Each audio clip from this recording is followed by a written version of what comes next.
Hi, this is Graphically Alex coming at you with all things fat related. If that's something that interests you, please subscribe. I'd love to have you. So I'm going to try to finish this today. I don't know why my closed captions are on. I don't want that.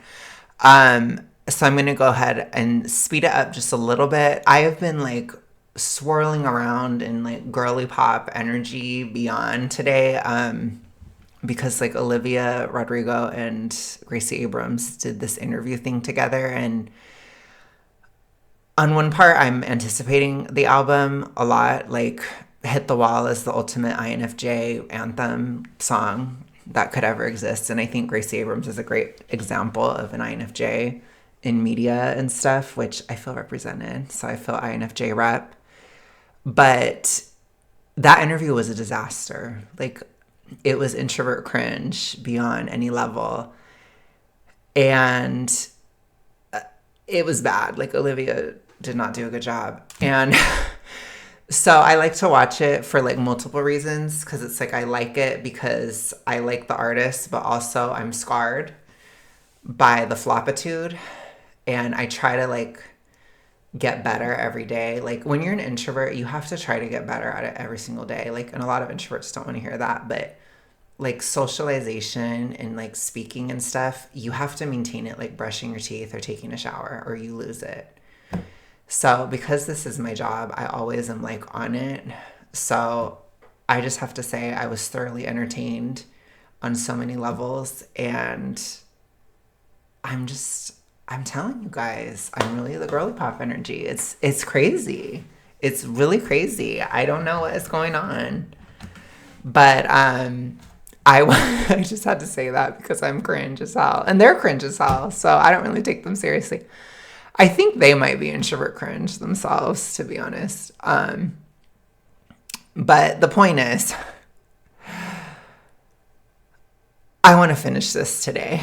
So it's time to like bring me back down to earth. I'm gonna like hit the wall. I'm just gonna, I'm gonna hit the wall, and I'm gonna react to them now. I'm gonna try to like bring down the girly pop levels, even though they're still kind of girly pop-ish.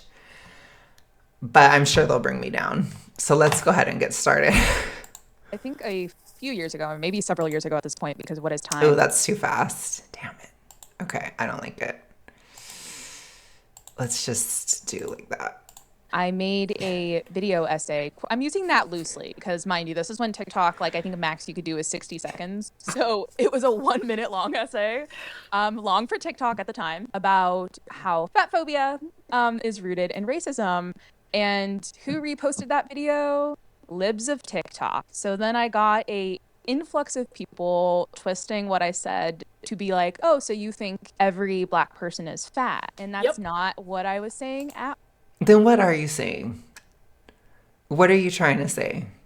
I would just wish I could ask and be like, what are you saying then? Like, oh my gosh. It's really annoying too, because I don't feel like fat activists get to define what blackness is. That is very frustrating to see, to hear. And when they say something like that, it's like you're trying to define blackness as fatness, which is, not only is it E followed by the letter D, but it is, I don't know how to say it lightly, but discriminatory, stereotyping at best, not good, annoying, right? There's a lot of different aspects to that. So, and it's not just a left-right thing. Like, there's plenty on the left that don't like that either. So it's just off-putting and kind of gross, period, to do that. At all. It was Yep. actually that fat phobia is rooted in racism and dates back to slavery, and we should take that seriously because everything is connected. A really wonderful book recommendation is Sabrina String's Fearing the Black Body. It dives into the origin of fat phobia. So Sam at Every Size did a great series on that. I'm just going to promote that. They only ever bring up that one book, basically. So I'm so thankful to Sam at Every Size for doing that, because we can all like direct people over to her channel for that.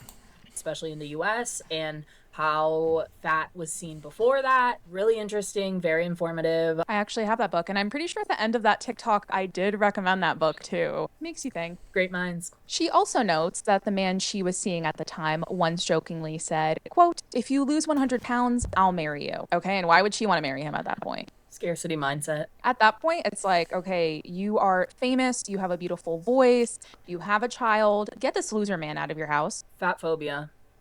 And The also most beautiful, wonderful women. If you don't think that you deserve So to I'm not a fan of those be kind of loved in a statements, because it's a balance, right? When you're talking about dating, it's like I do think we should always be trying to evolve and get better and improve ourselves. But I think like within a partnership, I think it's better to inspire that change rather than like dictate it, if that makes sense. I think there's a difference. And if you're not with somebody, I just wouldn't say that, basically, period. I think just don't be with them, you know? Just leave somebody alone, basically. So don't say, if you downsize by 100 pounds, I'd marry you. Just be like, I'm not going to marry you. You know what I'm saying? That's it. normal in a way to be loved by somebody. Just also the misogyny of it all, because it was the 1960s, and it was very much like, if you have a child, you need to have a husband. Just a reminder, fatness doesn't have a gender, and it has nothing to do with being a woman.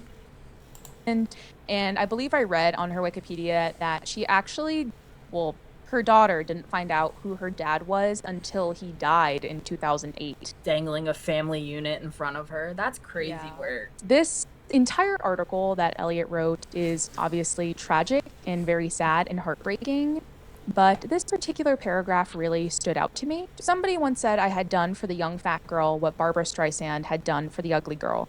Looking back, I can see I paid a lot of dues for being heavy. Being different from the norm in any way often invites cruel comments by youngsters.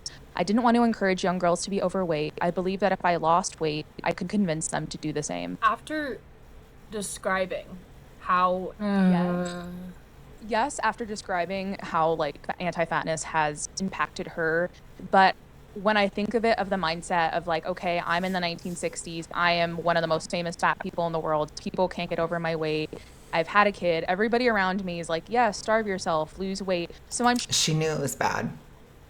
She knew it was bad to be that big. And she wasn't deluded into thinking it was a good thing. It wasn't. She's being more honest. sure in her But mind, she's going to frame it as, because it was the 1960s, she had some kind of self-hatred or, internalized misogyny. So she was viewing it as bad because of that, because of the time. No, people still view fatness as bad today. They always will. It's not a good thing. It just isn't. So, oops, I need to use K.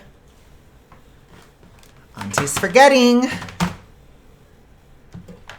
I have my keyboard. K. she's like, I'm doing something good for young girls, when it just perpetuates the cycle. I cannot state how much this is reminding me. She's just perpetuating the cycle because she's telling people that they should downsize. No, she's trying to break the cycle. She failed, unfortunately, but it's better to try than to not try at all. Of Ozempic, the creators that are on it, and Yep, because I think there's something to be said about teaching fat people to bear being fat until they are no longer. And I think that is what a lot of fat creators online. I don't even know what this person's trying to say. To bear being fat until they are no longer. Huh? It sounds like I don't even know. It's like a riddle or something. It's weird. It's a weird thing to say. And kind of got into it for, and so when that... Yeah, I think there is introvert cringe in this podcast, because that was like that was very introverted, where it's like, I know, which I'm not hating on introverts again. I want everybody to do well. I want all of us to improve. And I look at myself too when I do this. But that, I think she understood it, so she assumes everybody well. Because I'm like, what the fuck was that? Out came similar. Or sorry, thought. they. Sorry. It's a really nuanced situation, just speaking as someone who's also a fat creator who like was a creator through the whole like uptick in body positivity and people being, I'm sorry to say this, woke, and then now still being a fat creator who posts about fat liberation and body neutrality, while a lot of people have switched to like GLP-1s and weight loss and anti-fatness. It's an unfortunate reality that social media just takes a toll on your brain, and then also the myriad of different ways that we are all marketed to, in the way like capitalism and anti-fatness and misogyny and racism. Fat acceptance is spread primarily through social media, so it's just kind of funny to hear her say this. It's just funny to me. Impacts us all. Compound that with being on the internet and being a public figure and having so many dumb people in your comments telling you what they think about your body and how gross they think your body is. And then you just like absorb that every day for years. And then all of a sudden you are in this like cultural mindset of, okay, thin is in, like everybody needs to lose weight now. It can be really easy. It was never out. You were just in a bubble on social media, and that bubble burst for some reason. I think algorithms have shifted. Things are not as organized as they used to be, which I don't think is bad. It's a little bit less echo chambery, which I think is actually good for society. But obviously, they're feeling distress about that, because I think in the past, social media algorithms were very like hard-lined politically, whereas now it's more so like about what is just getting the most attention, period. Which that has its own challenges and its own issues, but it's just different. So you have people in different groups. I also have talked about this a lot, that Gen Z is not as polarized as millennials were. And millennials were kind of like very organized and like, this is what I believe and this is what I stand with and da da da, and that's it. Like they would kind of stay in line, like toe the party line, so to speak.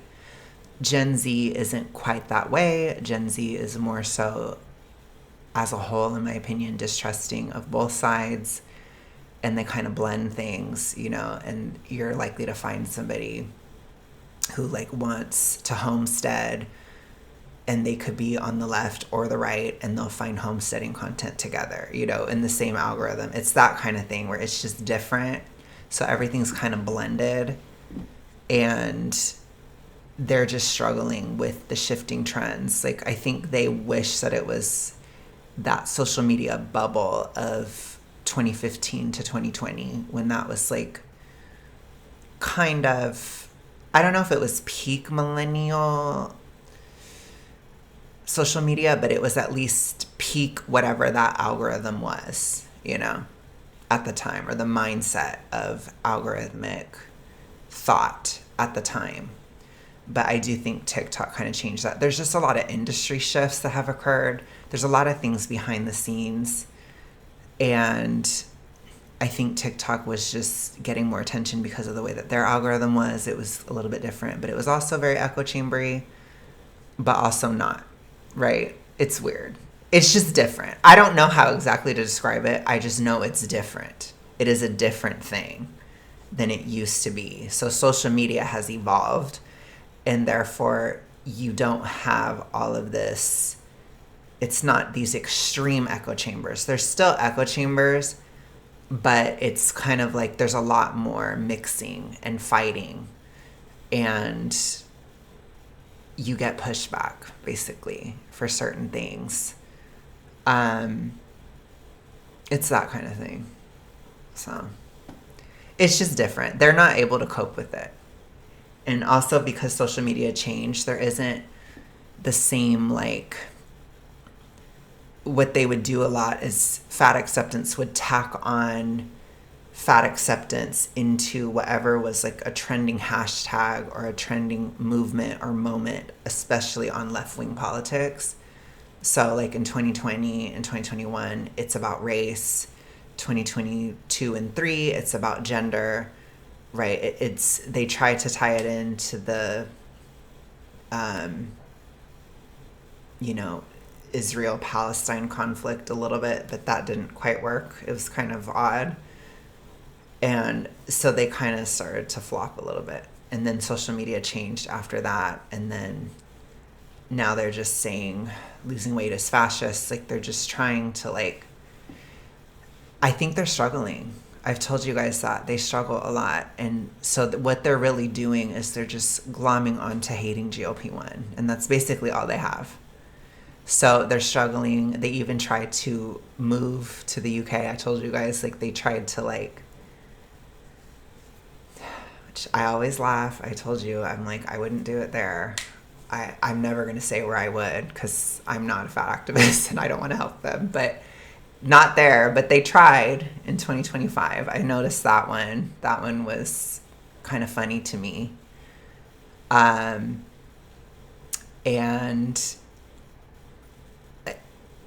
this year, I don't even know.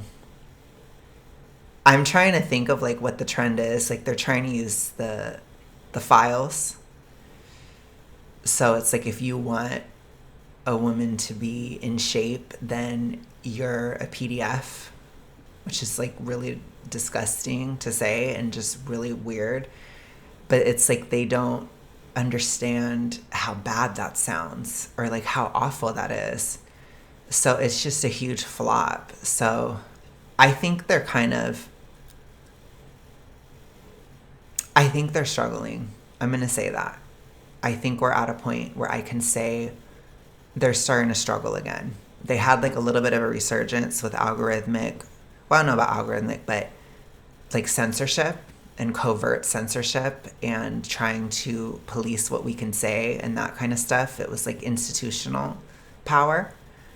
But I think at this point, the culture is going pretty far in the opposite direction and they're really struggling. And I think at a certain point, it doesn't really matter what like corporations or institutions or whatever are trying to say. If you lose the masses, you can't stop it. And I've noticed a trend where Gen Z men are getting very aggressive against the issue of fatness, like very, very aggressive.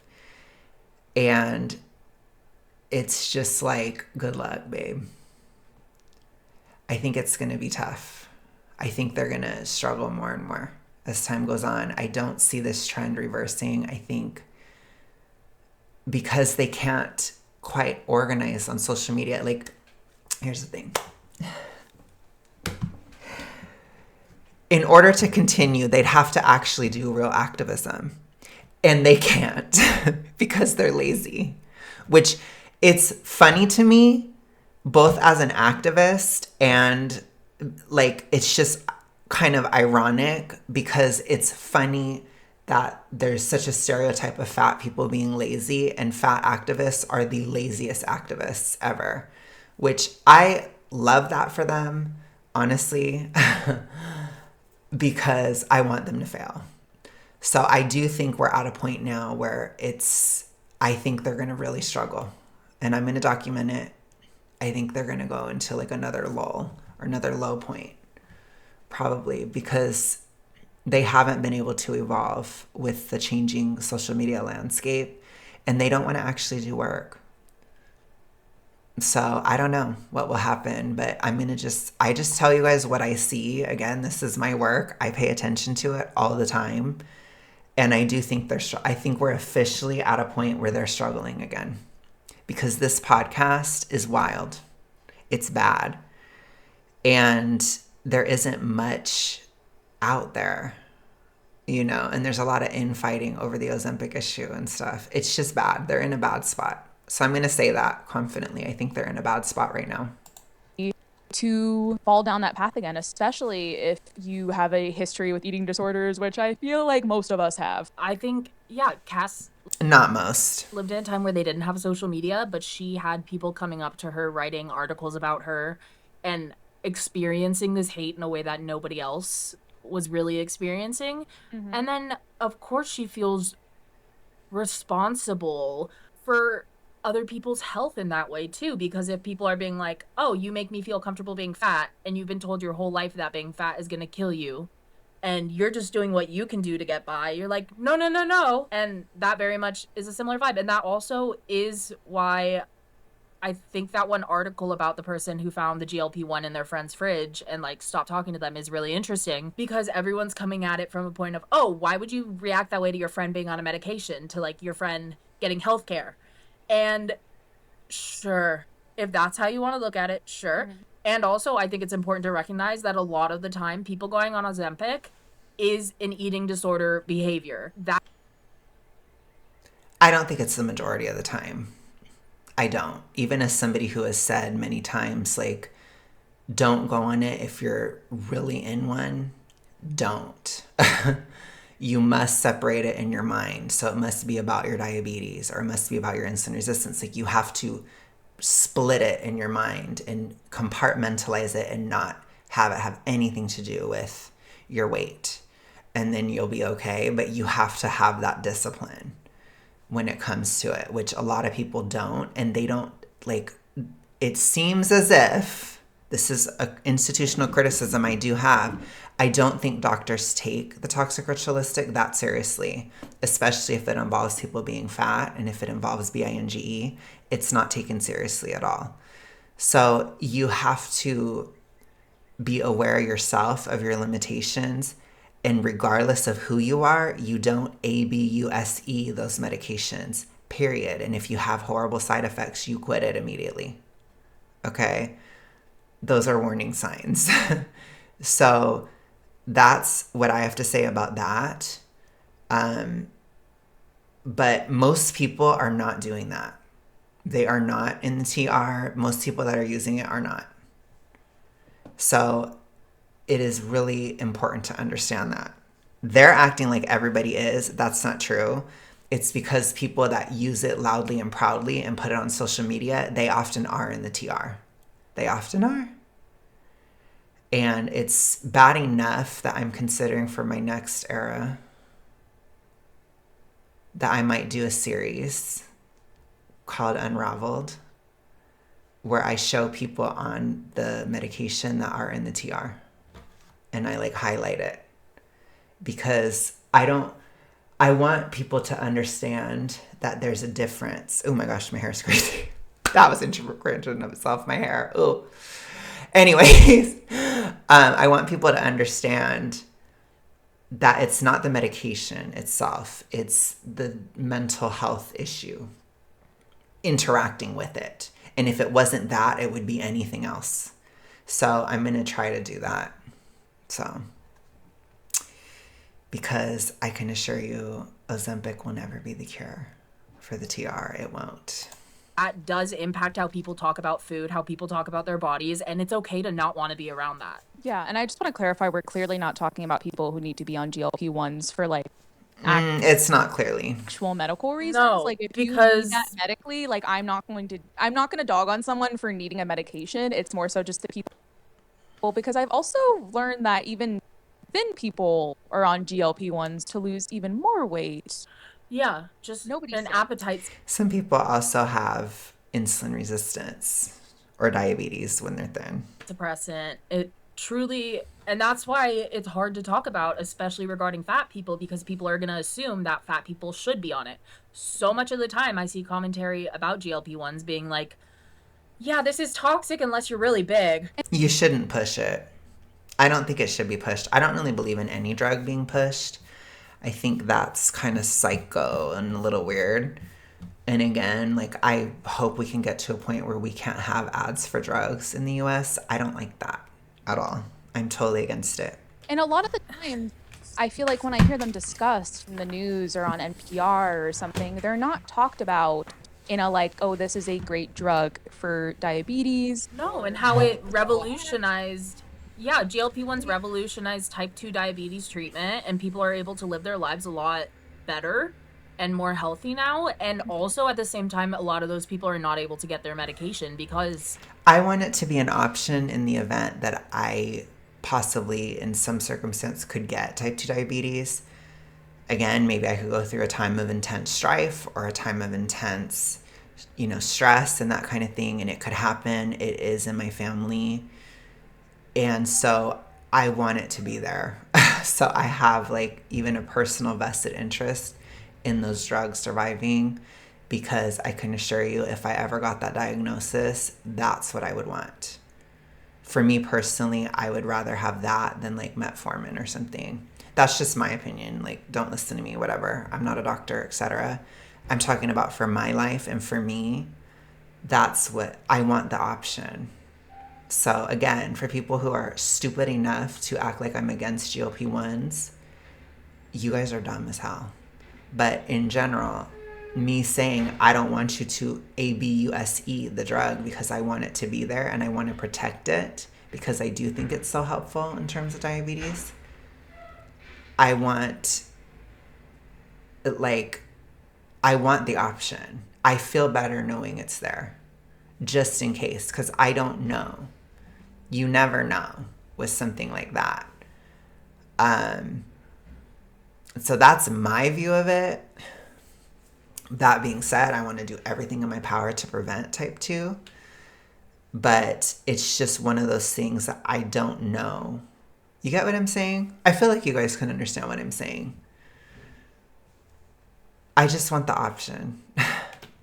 so many people are on it. And instead, it's always just framed as like, what is this new drug that can help with weight loss? And I just keep hearing more about like a pill you can take that will make you lose even more weight. No, it's a diabetes medication. Back to things that make you sad and piss you off. Yeah, because that didn't. The article ends with Elliot saying, "Meanwhile, I'm already thinking about what I'm going to do when I reach 110 pounds. As soon as I can wear a size 8 or 9, I'm going to save my money, head for Paris, and buy myself a wardrobe. I'll go to all the collections, Dior." You have to be careful about that within the TR, within toxic ritualistic. Sorry, I need to make sure I say that. Toxic ritualistic, E followed by letter D. Okay, I use the term toxic ritualistic as a coded term. I said that way too late. I might have to respond to a comment if it comes up. But anyways, don't fantasize about your thin life, especially if you're like super morbidly obese or morbidly obese. Don't. So it's a little bit different if you're like in a vanity journey. It's easier to visualize, it's easier to see because you're closer to it. When you're that big, it's not helpful because you don't even really know anything. It's like you have no concept for how you look, especially if you've been how you would look being thin. You have no concept of what it would be like to be in a thin body, especially if you've been big forever. So I do not like visualization. I do not suggest it for somebody who is very big. I think it's very unhelpful. You need to just live your life now. You need to go to Paris now if you can. Do things in a gray area if you need some help with like physical things or fitting and stuff and all that kind of thing. You just make those adjustments and accommodate yourself because it could take years to reach that point sustainably, and you need to make sure you're still living your life to the best of your ability. Okay? Dior, Chanel, and the rest, and even have some dresses designed especially for me. That's going to be my reward. Forecast. And this is why fashion houses don't sell plus size, because that would normalize it too much. And why would I lose weight It's because nobody's gonna buy it. if I could wear clothes already? No, Kat. Like, human beings are supposed to be hangers. They're supposed to be hangers for the clothes. The clothes are not meant to be worn by humans. No, and the clothes should look the same on us all. They're meant to be bought. I like when our bodies are all the same. Thank you. I think it's really a marker of talent when a designer can only design clothes to one specific small body type. Yes. I also really think it's awesome. My favorite thing ever, actually, is when I see a fat person on the red carpet and I go, "Who's that dress from?" "Oh, don't worry, it's custom." They're like, don't you fatties think that you can get... Don't you worry, if you have 40,000, we could discuss. When I learn how to sew, it'll be over for all of you bitches. She's been saying this for years. And I'll continue to. This fat phobia would persist over the course. There's literally nothing wrong with making your own clothes, and I wish I could, and I might work to be able to do that at some point. I like knitting a lot. To me, sewing is really hard, but I so respect it, and I could totally see myself learning at some point. Once I have enough time to sit and learn it, I will, and I will just, I was talking about my Virgo Jupiter yesterday. I will channel all of my Virgo Jupiter into my sewing. I will do it. But I would love to like make my own clothes, and I would just love to. I like the independence of it too.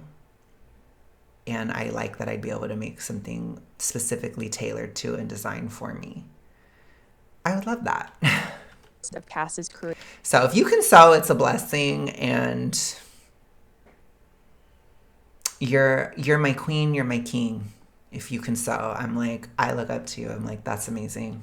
And most notably, after her very premature death in 1974 at the age of 32, when her manager, Alan Carr, and her friend / journalist, Sue Cameron, falsely wrote in Cass's obituary that she died choking on a ham sandwich. According to Sue Cameron, Alan had asked her to print the lie because he decided that the humiliating falsehood was preferable to the implication that Elliot's death was associated with substance abuse. Instead of being honest about the very real reality, especially young people. Tabloids are shitty.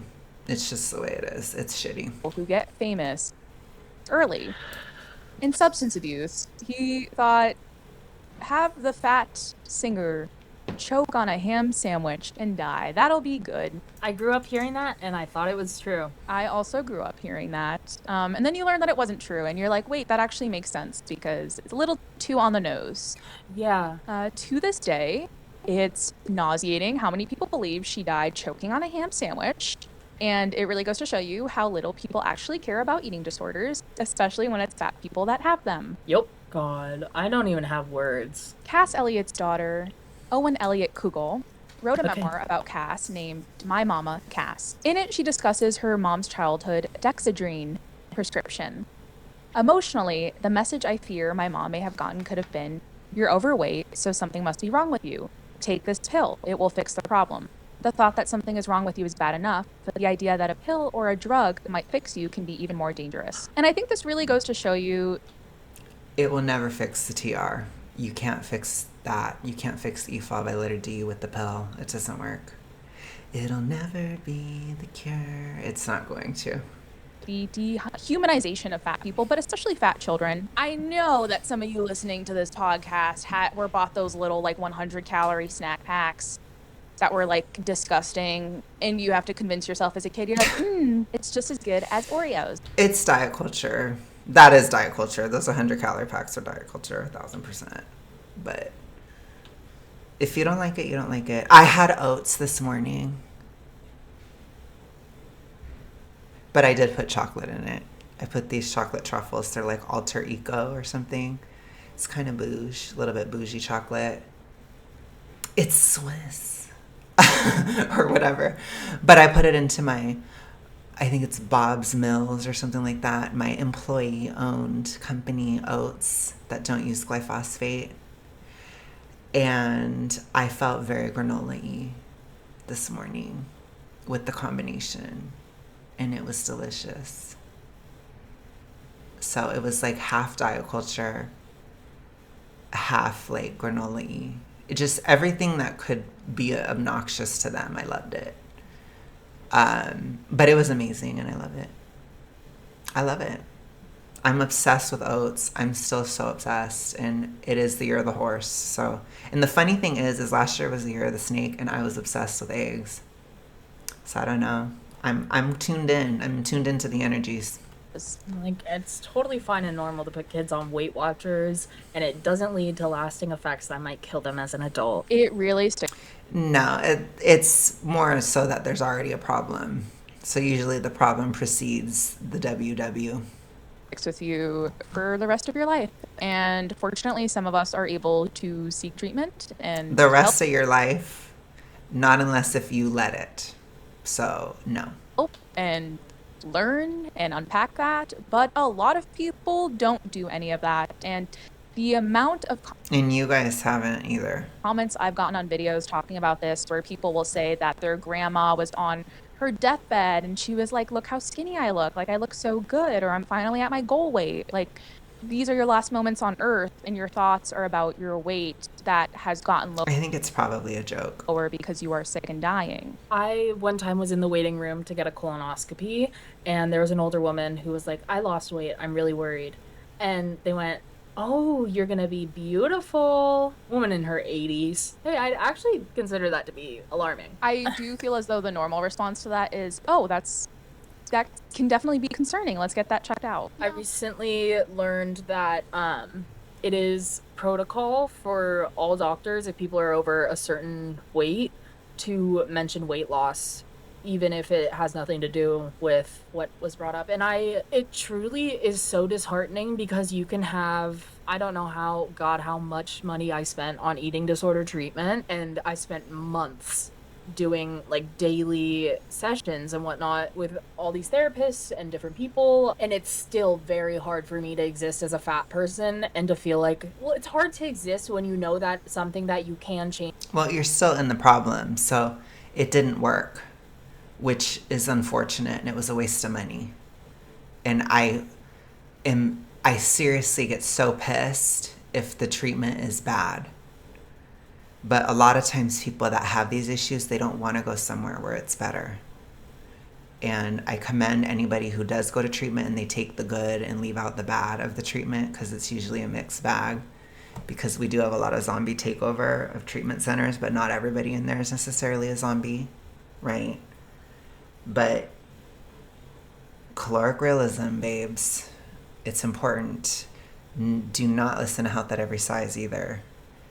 No. So if somebody's telling those two things, that caloric realism isn't real and that health at every size is the way, that's a bad sign. Huge red flag. Change about yourself, that there's now a miracle drug to change about yourself, would result in you being treated better. It's also important to remember those people that would treat you better would be, I like to imagine people being happy that I lost weight, and that pisses me off so bad that I can't even go down. So, Cass Elliot died from yo-yo dieting, or weight cycling, which is when you're constantly losing weight and then It's probably substance abuse combined with the TR. Severe, severe, severe.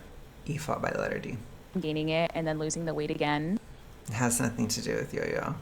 Like, I don't think that's good, like I've said, but to act like somebody upsizing and downsizing the same 5 pounds 10 times is the same thing as what Cass did is stupid. And drug use. I am going to discuss Cass Elliott's death, so if that's something that you don't want to hear, now's the time to skip ahead. Cass had lost 80 pounds right before starting a 2-week concert schedule and was constantly partying after her shows for days with no sleep. Her Wikipedia mentions that after she began 2 weeks of solo concerts at the London Palladium, Elliot went to a brunch in her honor. While there, Elliot was blowing her nose frequently, coughing, and having trouble breathing. Next, she attended a cocktail party where she seemed in high spirits but also appeared physically exhausted and sick. Elliot left that party at 8 p.m. on Sunday, July 28th, saying she was tired and needed to get some sleep. She went back to her apartment and died in her sleep at the age of 32. Jesus. For The TR weakens your constitution over time. And like I said in previous videos, the 30s is a graveyard if you're very severe. And in my opinion, this is my opinion and my speculation, her substance abuse was in service of her TR issues. So it is TR. her legacy to have devolved into like, haha, fat lady died eating a ham sandwich, when so much of her life was basically being at battle with her weight, but also because of everybody around her who did not like her weight or the way she looked and wanted her to be at war with herself. And so she spent so much of her life losing weight, gaining weight, using drugs, trying to fit into a specific mold that people thought a famous singer should fit into. And she died at 32, which is very similar to Karen Carpenter, who was a member of the Carpenters. She very famously died of heart failure related to her year. She also died at 32. 2 years after Carpenter's death, a group of doctors and therapists who specialized in treating eating disorders lobbied the Food and Drug Administration to ban over-the-counter sales of the vomit-inducing drug Ipecac, which Carpenter had reportedly been taking had overtaxed her already weak heart. After her death, other See, and they'll try to do the same thing to Ozempic too. I don't know if they will succeed, but they will try. Other public figures shared their own struggles, notably Princess Diana. While Karen Carpenter was thin and Cass Elliot was fat, they both died from eating disorders. Yet the memories of their deaths are very different. God, it really speaks to how much people hate fat. They worship talking to Anna. It's very strange. I never did that as somebody that was deep in the issue. I think it's very crazy. But it seems to be something within fat acceptance spaces where they glamorize it, or they talk about how praised it was and all that stuff, when it's like people don't praise it. That's delusional. But whatever. It's bizarre. We've seen it many times. That I think is specifically a fat acceptance thing. Or it's like, for my zombie peeps, it's like a bloater level of severity. It's crazy. It's super crazy. Fat people. It's not common, in my opinion, to glorify that. But unless, of course, if you're talking to Anna or talking to Mia, they will. But on the bingo side, usually no. But they still do in fat acceptance spaces. It's bizarre. And they reinforce talking to Anna all the time. That instead of her death being kind of a warning that this is what fatphobia does, this is what dieting does, like, if you want to be thin, you might die. Mm-hmm. Instead of taking that. Stupid. It's instead, haha, big lady choke on ham sandwich. Yep. Was she even fat when she died? I believe so. I'm for 60 standards also. I'm like, her talking about going down from like 270. I'm like, girl, that's nothing. For 70 standards, I mean, wanting to get... That just brought out an Angelica level. Damn, that she said that. That's crazy. 110 pounds. I mean... Not to like, talk about weight, but... Not to be like a big bone, but like, girl. No, when I was at my thinnest and I would look back at photos and be like, damn, I was small. I was still like 170 pounds. I cannot imagine losing another 60 pounds on top of that. And just the fact that that was like she even had a specific number in mind. It is... I wish there was a way for the people around her to be held accountable in some way, but that would never happen. That doesn't make any sense. No, this is a lot. Yeah. You're accountable for your actions as an adult, and that includes somebody in the TR. Don't infantilize somebody in that issue. Thanks a lot, Jess. I thought this was supposed to be inspiring. It's inspiring people to treat fat people in a decent manner. Hopefully. At the Women's Equality Day celebration in LA, after Cass's death from a cardiac arrhythmia brought on by dieting, sparked a fat protest. On August 25th, in the middle of the celebration, Lynn Mabel Lois of the Fat Underground went on stage and gave a speech eulogizing Cass and indicting the medical profession for her murder. At least 20 fat women...